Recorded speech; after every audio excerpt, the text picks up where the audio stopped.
শ্রী শ্রী সার্বজনীন শ্যামাপূজা ও ছট পূজা উপলক্ষে দুস্থ মহিলাদের মধ্যে বস্ত্র বিতরণ করলেন ইসলামপুরের সংগ্রামী ক্লাব।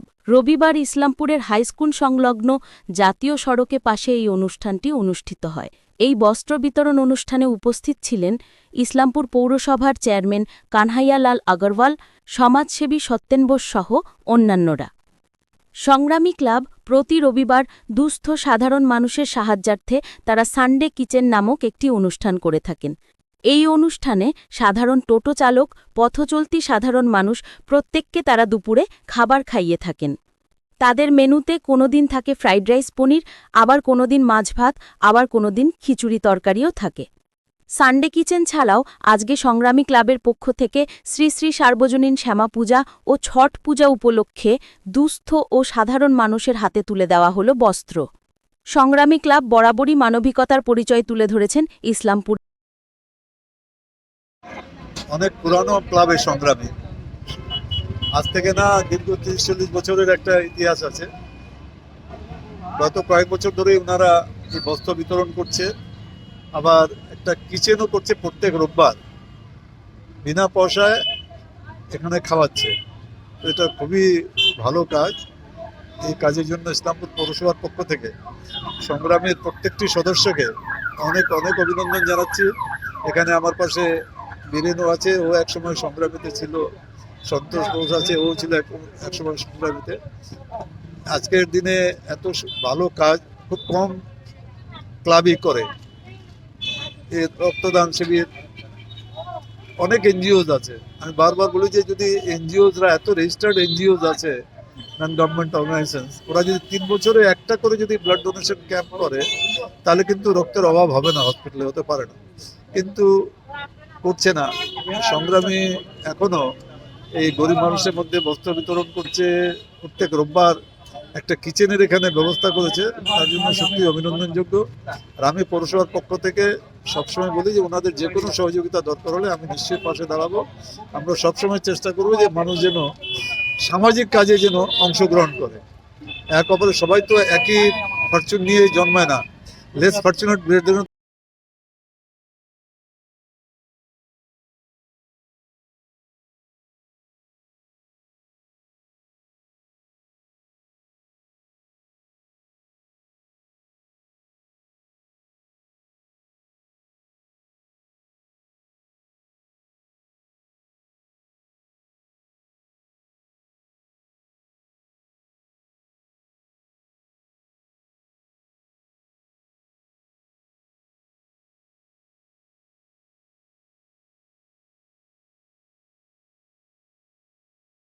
দিচ্ছি যাতে এইরকম মহতী কাজ অনুষ্ঠান হয়ে এরা কন্টিনিউ করতে থাকে। আমাদের তরফ থেকে যতটা সহযোগিতা করার আমরা সহযোগিতা করি। যারা বর্তমানে দায়িত্বে আছে তারা সামাজিক যে দায়িত্বগুলি পালন করছে, বস্ত্র বিতরণ থেকে শুরু করে অন্যান্য ইয়েতে, তারা প্রত্যেকেই ধন্যবাদ জ্ঞাপন করছি এবং এই মহতী কাজে সব রকম সহযোগিতার আশ্বাস দিচ্ছি আমরা, যেন এই জিনিস কর্মসূচিগুলি চালিয়ে যায়। আগামী দিনে আরও ভালো কোনো কর্মসূচি গ্রহণ করবে, সব রকমের আমাদের সহযোগিতার আশ্বাস দেওয়া।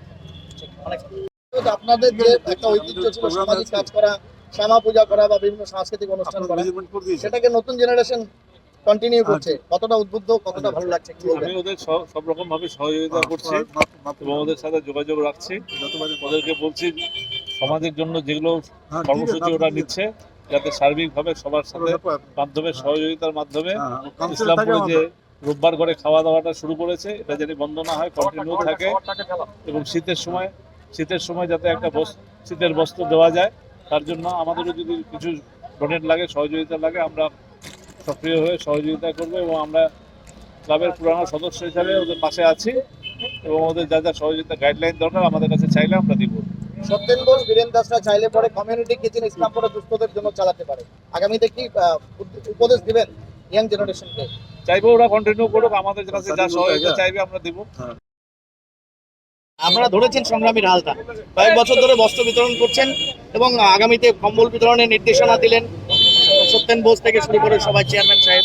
হেলথ সেক্টর নিয়ে আপনারা ভাবছেন যে হেলথের মনে করেন যে সানডেতে কমিউনিটি কিচেন করছেন, দুস্থদের হেলথ চেক আপ হলো বয়স্কদের, এটা নিয়ে ভাবছেন?